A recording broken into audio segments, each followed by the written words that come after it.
ಮಧುಗಿರಿ ಹಾಗೂ ತಿಪಟೂರಿನಲ್ಲಿ ಅಂಬೇಡ್ಕರ್ ಜಯಂತಿ ಸಂಭ್ರಮ.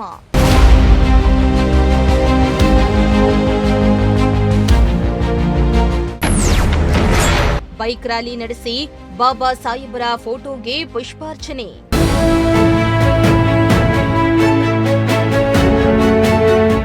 ಮಧುಗಿರಿ ತಾಲೂಕಿನ ಕಾಳಿನಹಳ್ಳಿ ಗ್ರಾಮದಲ್ಲಿ ಅಂಬೇಡ್ಕರ್ ಯುವ ಸೇನೆ ವತಿಯಿಂದ ಅಂಬೇಡ್ಕರ್ ಜಯಂತಿಯನ್ನ ಹಾಗೂ ಪ್ರತಿಭಾ ಪುರಸ್ಕಾರ ಕಾರ್ಯಕ್ರಮವನ್ನು ಹಮ್ಮಿಕೊಳ್ಳಲಾಗಿತ್ತು.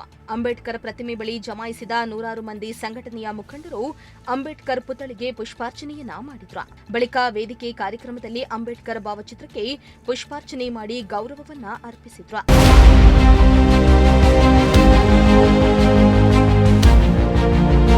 ಇನ್ನು ಈ ವೇಳೆ ಮಾತನಾಡಿದ ಚಿಂತಕ ಡಾಕ್ಟರ್ ನರಸಿಂಹಪ್ಪ ಕಾಳಿನಹಳ್ಳಿ, ಸಂವಿಧಾನ ಶಿಲ್ಪಿ ಡಾಕ್ಟರ್ ಬಿಆರ್ ಅಂಬೇಡ್ಕರ್ ಜಯಂತಿ ಅನ್ನೋದು ಯಾವುದೇ ಒಂದು ಸಮುದಾಯಕ್ಕೆ ಸೀಮಿತವಾಗಿಲ್ಲ.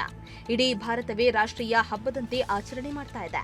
ಬಾಬಾ ಸಾಹೇಬರು ಕೇವಲ ದಲಿತರಿಗೆ ಸಂವಿಧಾನ ನೀಡಿಲ್ಲ, ದೇಶದ ಎಲ್ಲಾ ನಾಗರಿಕರಿಗೆ ಸಂವಿಧಾನವನ್ನ ನೀಡಿದ್ದು ಶಿಕ್ಷಣ, ಸಂಘಟನೆ ಹಾಗೂ ಹೋರಾಟದ ಹಾದಿಯನ್ನ ನಮ್ಮ ದೇಶಕ್ಕೆ ಕೊಡುಗೆಯಾಗಿ ನೀಡಿದ್ದಾರೆ ಎಂದಿದ್ದಾರೆ.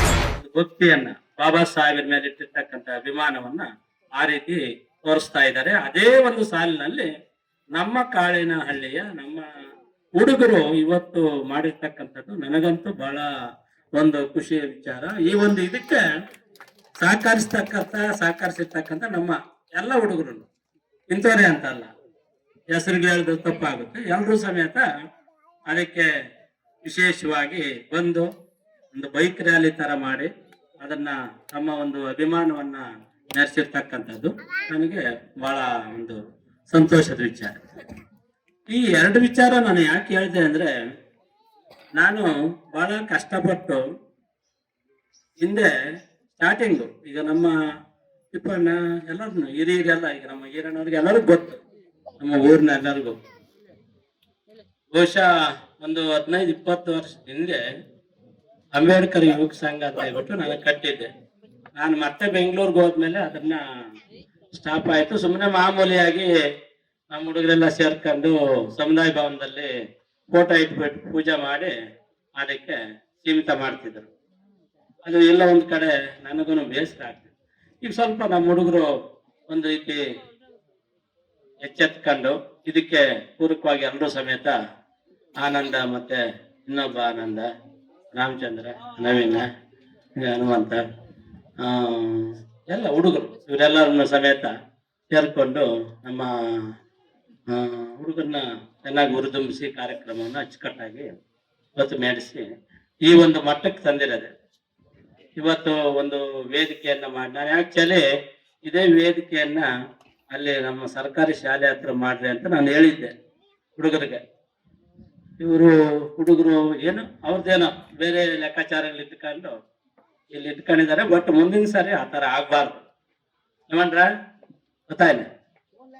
ಒಂದು ಸಲ ಆತ ಇದು ಇಸೋಡಿ ಇಲ್ಲೆಲ್ಲ ಇಷ್ಟೊಂದು ಈಗ ಒಂದು ಇಕ್ಕಟ್ಟಿನ ಜಾಗ ಆಯ್ತು. ಅಲ್ಲಿ ಊರಿನ ಮುಂದೆ ಹಾಕಿದ್ರೆ ಬಹಳ ಎಲ್ಲರೂ ಸಮೇತ ಪಾರ್ಟಿಸಿಪೇಟ್ ಮಾಡ್ತಾರೆ.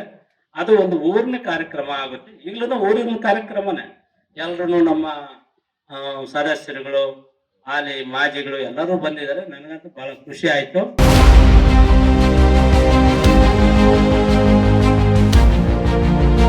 ಇನ್ನು ಡಾಕ್ಟರ್ ಬಾಣದ ರಂಗಯ್ಯ ಮಾತನಾಡಿ, ಅಂಬೇಡ್ಕರ್ ಹೇಳಿದಂತೆ ಪ್ರತಿಯೊಬ್ಬರಿಗೂ ಶಿಕ್ಷಣ ಎಂಬುದು ಅಮೂಲ್ಯವಾದದ್ದು. ತಮ್ಮ ಮಕ್ಕಳಿಗೆ ಶಿಕ್ಷಣ ವಂಚಿತರನ್ನಾಗಿ ಮಾಡಬೇಡಿ ಎಂದಿದ್ದಾರೆ. ಯುವ ಮುಖಂಡ ಬಾಬಾಜಾನ್ ಮಾತನಾಡಿ, ದೇಶದಲ್ಲಿ ಇಂದು ನೆಮ್ಮದಿಯಾಗಿರಲು ಅವರು ಬರೆದಿರುವ ಸಂವಿಧಾನವೇ ಕಾರಣ ಎಂದಿದ್ದಾರೆ. ಪ್ರಾಂಶುಪಾಲರು, ಲೆಕ್ಚರರ್ಸ್ ಎಲ್ಲರೂ ಸೇರ್ಕೊಂಡು ಒಂದು ಸಾಮ್ರಾಟ್ ಅಶೋಕ ಕೋಚಿಂಗ್ ಸೆಂಟರ್ ಅಂತ ಹೇಳಿ ಆ ಸೆಂಟರ್ ಅನ್ನ ಮಾಡಿ ಸುಮಾರು ಒಂದು 6 ತಿಂಗಳಿಂದನೂ ಕೂಡ ಯಾರು ತೋರ್ಸುವರ್ ಪೂರ್ ಬಡ ಮಕ್ಕಳಿಗೆ ಈಗ ಒಂದು ಕೋಚಿಂಗ್ ಸೆಂಟರ್ ಒಂದು ಏನಾದ್ರು ಕಾಂಪಿಟೇಟಿವ್ ಸ್ಪರ್ಧಾತ್ಮಕ ಪರೀಕ್ಷೆಗೆ ಹೋಗ್ಬೇಕು ಅಂತಂದ್ರೆ ಮಿನಿಮಮ್ ಒಂದು 60,000 ಖರ್ಚು ಬರುತ್ತೆ. 60ರಿಂದ 1 ಲಕ್ಷ 2 ಲಕ್ಷ ಇದು ಪ್ಯಾಕೇಜ್ ಇರುತ್ತೆ. ಸೊ ನಾವು ಏನಾದ್ರೂ ಒಂದು ಸಮಾಜಕ್ಕೆ ವಾಪಸ್ ಕೊಡ್ಬೇಕಲ್ಲ. ನಾವು ಓದಿದೀವಿ, ಈಗ ಲಾನಲ್ಲಿ PhD ತಗೊಂಡಿದ್ದೀನಿ ನಾನು. 20 ವರ್ಷದಿಂದ ಪ್ರಾಂಶುಪಾಲರ ಲಾ ಕಾಲೇಜಲ್ಲಿ ಪ್ರಿನ್ಸಿಪಲ್ ಆಗಿ ಕೆಲಸ ಮಾಡ್ತಾ ಇದ್ದೀನಿ. ಸುಮಾರು ಒಂದು 5,000 ಜನ ಲಾಯರ್ಗಳು ನನ್ನ ಸ್ಟೂಡೆಂಟ್ಸ್ಗಳು ದೇ ಆರ್ ವರ್ಕಿಂಗ್ ಲಾಯರ್ ಆಗಿ ಕೆಲಸ ಮಾಡ್ತಿದ್ದಾರೆ. ಸೊ ನಾವೇನಾದ್ರೂ ಕೊಡ್ಬೇಕಲ್ಲ ಸಮಾಜಕ್ಕೆ ಅಂತೇಳಿ ನಾವೆಲ್ಲ ಒಂದು ಪ್ಲಾನ್ ಮಾಡಿ ಅಂಬೇಡ್ಕರ್ ಭವನದಲ್ಲಿ, ಮಧುಗಿರಿ ಅಂಬೇಡ್ಕರ್ ಭವನದಲ್ಲಿ ಉಚಿತವಾಗಿ ₹1 ಇಲ್ದಂಗೆ ಯಾರ ಹತ್ರನು ಫೀಸ್ ತಗೊಳ್ದಲೆ SDA, FDA, PSI, KAS ವರ್ಗು ಕೋಚಿಂಗ್ ಅನ್ನ ಕೊಡ್ತಾ ಇದೀವಿ. ನಮ್ಮ ಶಶಿಧರ್ ಸರ್ ಮತ್ತೆ ನಮ್ಮ ಕಾಳೆನಹಳ್ಳಿ ನರಸಿಂಹಣ್ಣವ್ರು ಕೂಡ ನಮ್ ಸಪೋರ್ಟಿವ್ ಆಗಿ ನಿಂತಿದ್ದಾರೆ. ಅವ್ರ ಸಪೋರ್ಟ್ ಇಂದ ನಾವು ಈ ಕೋಚಿಂಗ್ ಸೆಂಟರ್ ಅನ್ನ ಮಾಡಿದೀವಿ ಮತ್ತೆ ಅದನ್ನ ನಡೆಸ್ತಾ ಇದೀವಿ. ಸುಮಾರು ಒಂದು 25-30 ಜನ ಬರ್ತಿದ್ದಾರೆ ರೆಗ್ಯುಲರ್ ಗೆ. ತಮ್ಮ ಮಕ್ಕಳು ಯಾರಾದ್ರೂ ಇದ್ರೆ ದಯಮಾಡಿ ಕಾಂಟ್ಯಾಕ್ಟ್ ಮಾಡಿ ಆ ಕೋಚಿಂಗ್ ಸೆಂಟರ್ ಏನ್ ಮಾಡಿದೀವಿ ಅದನ್ನ ಸದುಪಯೋಗ ಪಡ್ಕೊಳ್ಬೇಕು ಅಂತ ಹೇಳಿ ಈ ಮೂಲಕ ಹೇಳಲಿಕ್ಕೆ ನಾನು ಖುಷಿ ಪಡ್ತಾ ಇದ್ದೀನಿ.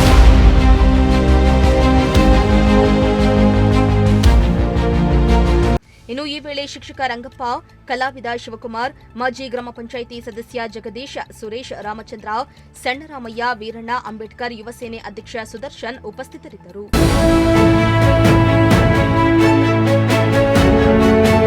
ಇತ್ತ ತಿಪಟೂರಿನಲ್ಲಿಯೂ ತಾಲೂಕು ಆಡಳಿತದ ವತಿಯಿಂದ ಸರಳವಾಗಿ ಡಾಕ್ಟರ್ ಬಿಆರ್ ಅಂಬೇಡ್ಕರ್ ಅವರ 135ನೇ ಜನ್ಮ ದಿನಾಚರಣೆಯನ್ನ ಆಚರಣೆ ಮಾಡಲಾಯಿತು.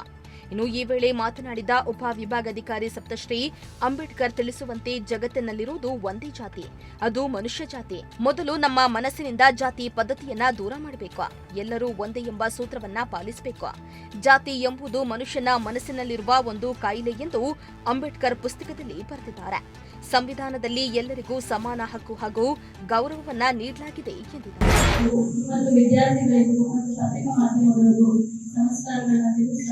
ಈಗ ತಾನೇ ಹಲವಾರು ಮುಖಂಡರುಗಳು ಮತ್ತೆ ನಮ್ಮ ಪ್ರಿನ್ಸಿಪಲ್ಗಳು ಬಹಳ ಚೆನ್ನಾಗಿ ಅಂಬೇಡ್ಕರ್ ಬಗ್ಗೆ ಮಾತಾಡಿದ್ರು. ನಾವೆಲ್ಲರಿಗೂ ಗೊತ್ತಿದೆ ಅಂಬೇಡ್ಕರ್ ಅವರು ಯಾವ ಒಂದು ಜಾತಿಗೆ ಅಥವಾ ಯಾವ ಒಂದು ಸಮುದಾಯಕ್ಕಾಗಿ ಅವರು ಏನು ಶಾಸನಗಳನ್ನ ಬರೆಯಲಿಲ್ಲ ಅಥವಾ ಸಂವಿಧಾನದ ರಚನೆ ಮಾಡಿಲ್ಲ. ಅವರು ನಮ್ಮ ಸಂವಿಧಾನದ ಪಿತಾಮಹ. ಪ್ರತಿಯೊಬ್ಬ ಭಾರತೀಯ ನಾಗರಿಕರಿಗೂ ಅವರ ಹಕ್ಕುಗಳನ್ನ ಹೇಗೆ ರೂಪಿಸ್ಕೋಬೇಕು, ಅವರ ಹಕ್ಕುಗಳನ್ನ ಹೇಗೆ ಪ್ರತಿಪಾದಿಸ್ಕೋಬೇಕು ಅನ್ನೋದು ಸಂವಿಧಾನದ ಮೂಲಕ ನಮ್ಮೆಲ್ಲರಿಗೂ ನಮಗೆ ಅವರನ್ನು ನಾವು ಕಲಿಬೇಕು. ಈಗ ತಾನೇ ಕೆಲವು ಮುಖಂಡರು ಬಹಳ ಭಾವನಾತ್ಮಕವಾಗಿ ಹೇಳಿದ್ರು, ಜಾತಿ ಅನ್ನೋದು ಮತ್ತೆ ಬೇರೆಯವ್ರ ಬಂದು ನಮ್ಮಲ್ಲಿ ನೋಡಿ ಅಸ್ಪೃಶ್ಯತೆ ಮತ್ತೊಂದು ಅನ್ನೋದ್ರ ಬಗ್ಗೆ ಹೇಳಿದ್ರು. ನಾನು ನಿಮ್ಗೆ ಹೇಳ್ತೀನಿ, ಅಂಬೇಡ್ಕರ್ ಅವರು ಮೊದಲನೇದಾಗಿ ಒತ್ತು ಕೊಟ್ಟಿದ್ದು ಎಜುಕೇಟ್, ಆರ್ಗನೈಸ್. ಯಾವಾಗ ನಮ್ಮ ಮಕ್ಕಳು ವಿದ್ಯಾವಂತರಾಗ್ತಾರೆ, ಬೇರೆ ಅಂದ್ರೆ ಸಮಾಜದ ಒಂದು ಪಿಡುಗುಗಳನ್ನ ಅವರು ಸ್ವೇಷಿಸ್ತಾರೆ, ಅದನ್ನು ಹೋರಾಡ್ತಾರೆ ಮತ್ತು ಅದನ್ನ ಸಮಾಜದಲ್ಲಿ ಒಂದು ಸಮತೋಲನ ತರಲಿಕ್ಕೆ ಪ್ರಯತ್ನ ಪಡ್ತಾರೆ. ಹಾಗಾಗಿ ನಾವೆಲ್ಲರೂ ಕೂಡ ಎಜುಕೇಶನ್ಸ್ಗೆ ಬಹಳ ಪ್ರಾಮುಖ್ಯತೆ ಕೊಡಿ. ಮತ್ತು ಜಾತಿ ಅನ್ನೋದು ಒಂದೇ ಮನುಷ್ಯ ಜಾತಿ ಅಷ್ಟೇ, ಬೇರೆ ಜಾತಿಗಳಿಲ್ಲ. ಮೊದಲು ನಮ್ಮ ಮೈಂಡ್ ತೆಗಿಬೇಕು. ಅಂಬೇಡ್ಕರ್ ಅವರು ಅವರ ಪುಸ್ತಕದಲ್ಲಿ ಒಂದು ಮಾತು ಹೇಳ್ತಾರೆ, cost is a state of mind and disease of mind ಅಂತ. ಜಾತಿ ಅನ್ನೋದು ನನ್ನ ಒಂದು ಕಾಯಿಲೆ, ಮನುಷ್ಯನ ಕಾಯಿಲೆ ಬಂದು ಯಾವ ಸಮಾಜದಲ್ಲೂ ಅವರನ್ನು ಮೇಲು ಜಾತಿ, ಕೀಳು ಜಾತಿ, ಸೇರಿಸಬಾರ್ದು. ಅವರವರ ಹಿತದೃಷ್ಟಿಗೆ ಅವರವರ ಒಂದು ಸ್ವಾರ್ಥತೆಗೆ ಮಾಡಿಕೊಂಡಿರುವುದೇ ವಿನಃ ಜಾತಿ ಅನ್ನೋದು ಎಲ್ಲೂ ಇಲ್ಲ. ಯಾವ ಧರ್ಮ, ಯಾವ ವರ್ಗ, ಮೇಲ್ ಜಾತಿ, ಕೀಳು ಜಾತಿ, ದೇವರನ್ನ ಪೂಜೆ ಮಾಡಬೇಕು, ಮಾಡ್ಬಾರ್ದು. ತಾವು ಕನಕದಾಸರ ಬಗ್ಗೆನೂ ಕೇಳಿಬಹುದು ಬಹಳ.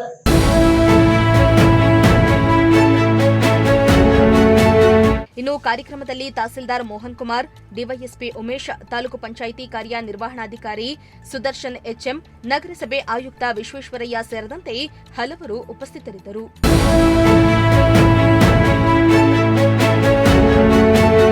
ಮಧುಗಿರಿಯಿಂದ ಸಿರಾಜ್ ಜೊತೆ ಕಿರಣ್, ಪ್ರಜಾಶಕ್ತಿ ಟಿವಿ, ತಿಪಟೂರು.